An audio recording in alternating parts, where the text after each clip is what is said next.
I've noticed that you lot like to know the costs of stuff. So I've done it again. On this Bavaria S30 2017, I've worked out all the costs so you know how much it is going to cost you per year to run this beautiful little toy. So let's jump on board and go through the whole shaboodles. Okay, so this is quite a small boat. Honestly. Sorry. So this is quite a small boat, but it's an entry-level boat which a lot of people might buy as their first family boat. So 140,000 is quite a lot of money, but in the boat world that isn't a lot. Now before I go on board and start showing you everything, look at my socks. They are, believe it or not, the Rolling Stones big lips. Can you see them? Oh, it says something. What does it say on there? Happy socks. Happy socks. Okay, so I'm going to be happy. I'll be much happier also when this transit's gone past. Okay, so this is a fixed platform. It doesn't go high and low, but let's go and have a look on board. Now, before we start, I haven't cleaned it. It is dirty. I apologise. So I don't need loads of sarcastic comments below saying you thought you'd have cleaned it, all the rest of it. I know I should have. We didn't. We didn't have time. Oh, by the way, we are also selling this boat on boats.co.uk for 139,950. So when I tell you the good and the bad, remember, I am trying to sell it, but I'm also being honest with you. So in you come. Right.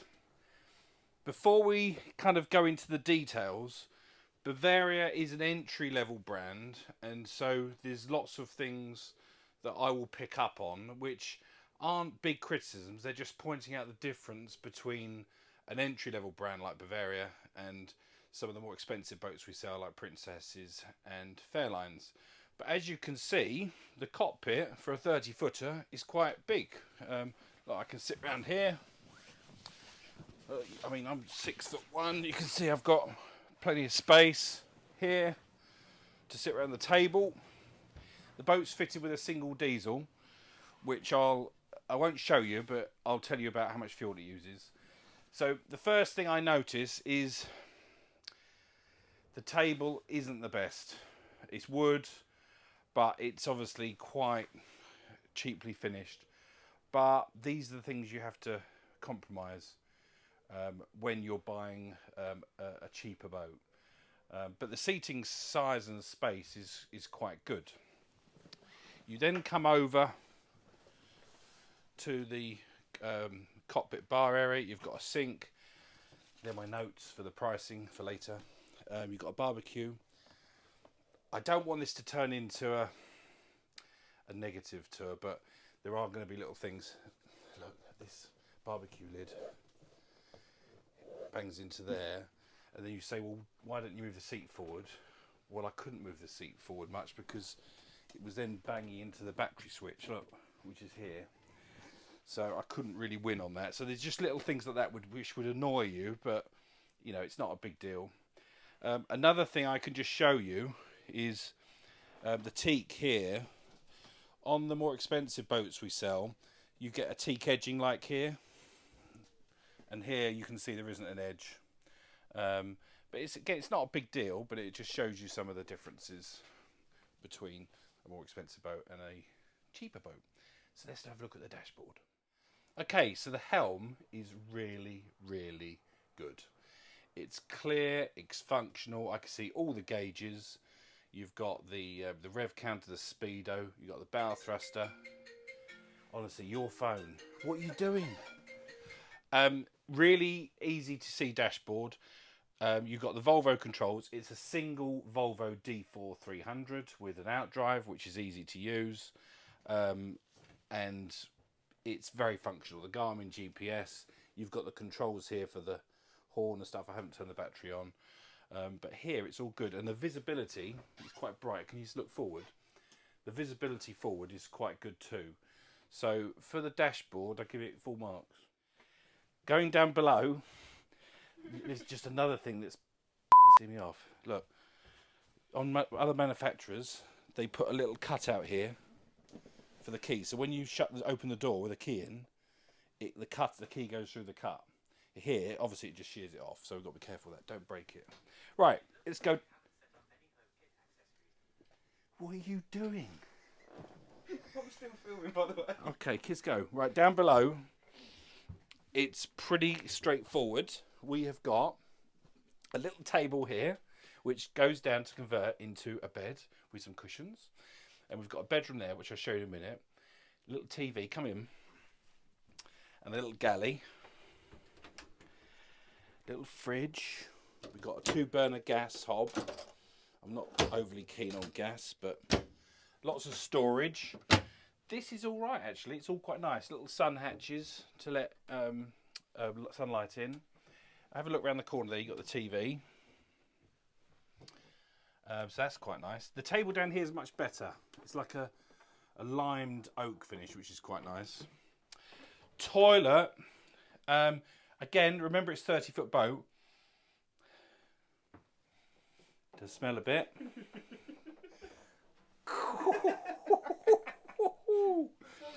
Oh my god, right, let's do this quick. It does not pass the floss test. I can't really stand up. It's got a toilet.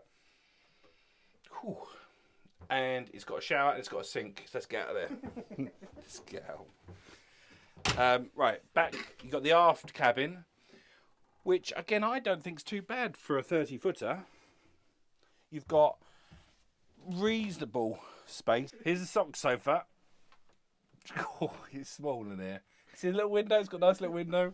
And you've got the bed here, which actually, oh dear, it's not bad. It's not bad.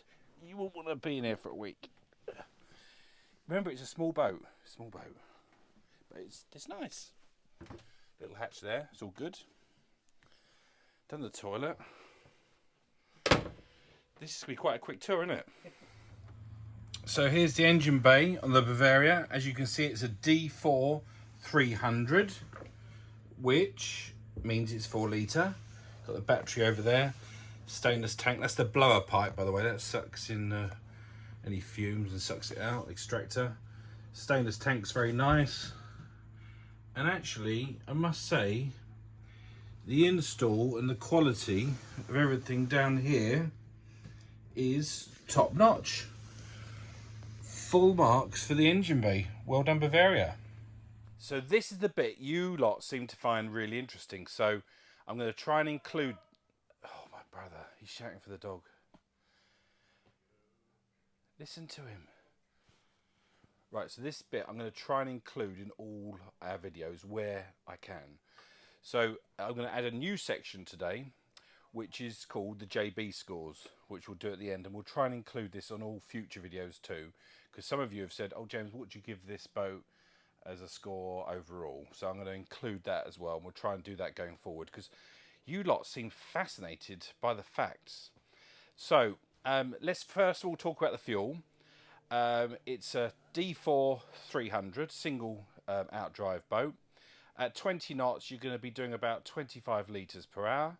With a fuel cost of £1.80 in April 22 UK pricing, you can have a rough cost of £45 per hour. I'd say that's probably at the top end, probably be a bit less than that, probably more like 30, 40 quid, but let's keep it at the high end, £45 an hour in 20 nautical miles. So if an average user is using the boat 50 hours a year, that's 50 times £45, which is about £2,250 per year. So that's not too bad, is it? I'm now going to talk about financing, because again, you guys seem to like that. By the way, do you like my new mic? I bought a Rode Wireless Go 2 because some of you complained that the sound wasn't good enough. So I've bought a new fluffy thing and sound system. The finance costs. So this boat is up for 140,000. So let's just assume that you buy it for 140,000. The banks are going to want a 30% deposit. Let's call it 40 grand. So that means you're borrowing £100,000 over 10 years, which gives you a repayment of about £1,000 per month, which again is quite affordable for a boat. So Now let's run through all the other costs and add those into the mix. So we've got a UK berth for this boat is about £6,000 per year. Servicing is quite reasonable, £2,500 per year, because it's quite a new boat. It's 2017, so it won't need an awful lot of expense spending. The anti-foul anodes and polishing, I would allow another couple of £1,000 per year. And lastly, your insurance is about £2,500 a year. So you've got fixed costs of about £13,000 per annum, which is, you know, just over £1,000 per month. So that's your fixed costs. Your variable costs of depreciation, which we'll put on the other side of the screen, which actually I don't think this boat's going to depreciate in the next year or two. I think with the price of new boats and everything else, it represents good value for money. So depreciation is 0. Fuel, we've already done that, is £2,250, and your finance costs are £1,000 a month, so 12,000 per year, depending on if you finance it or not. So your actual fixed costs, just over £1,000 a month, very, very affordable boating, which I hope a lot of you will like. The other thing loads of you have asked is about charter. Now, we do have 2 big charter boats in Mallorca. We've got a Princess 72 and a Sunseeker 76 yacht. Boats this size don't really charter, in my opinion, that well. So I'm not going to give you the charter cost. But in the future, on other videos where I think the boat can charter successfully, I will give you captain's costs. I will give you all the additional costs of running a boat as a charter. So I'm now going to give you a new section, which is the JB scores section. So we'll wipe the screen and put these up fresh on the screen. So the first one we've got is my brother Guy pointing at me. He's going to the pub. JB scores. So the first one is accommodation. So I think for a 30-foot boat, I think there's lots of space. You've got sleeping for 4, you've got a toilet and a shower, so I think it's quite good for 30 foot, so I'm going to give it 7 out of 10. Style, I don't think the boat looks bad, but I think they could have put a bit more glass on it. They've been clever with the black striping outside, so I think they could have done a bit better there, so I'm going to give it a 6 out of 10 for style. For fun, well, it's not a speed boat, but that engine will, you know, really give this boat a good turn of speed, and you'll be able to throw it around and stuff. So I think that's going to score quite highly at 7 out of 10. Running costs, well, I think it's very, very affordable. You know, family for 4 using this boat for a year, you know, it's not going to cost you an absolute fortune if you enjoy boating. And just think about all the holidays you won't have to go on abroad because you can use the boat. So I think it's going to give you a 9 out of 10 score for running costs. And the last section is quality. Well, I've pointed out a few things to you, but you must bear in mind this boat is a cheaper boat. I've taken that into account and I've given it 6.5 out of 10 for quality. So the JB overall score for this boat is 35.5. Where did the 0.5 come from? Oh, quality. I gave it 6.5 out of 10 for quality. So it's 35.5 out of 50, which is okay. So, as always, thanks for watching. Thanks for subscribing. If you enjoy it, press the thumbs up. The subscribers are doing really, really well, and it makes all our algorithms go really well too. So, keep on subscribing and enjoying the videos. And that's enough for today. Reasonable space. Have a look under there. So excited to see it. Oh!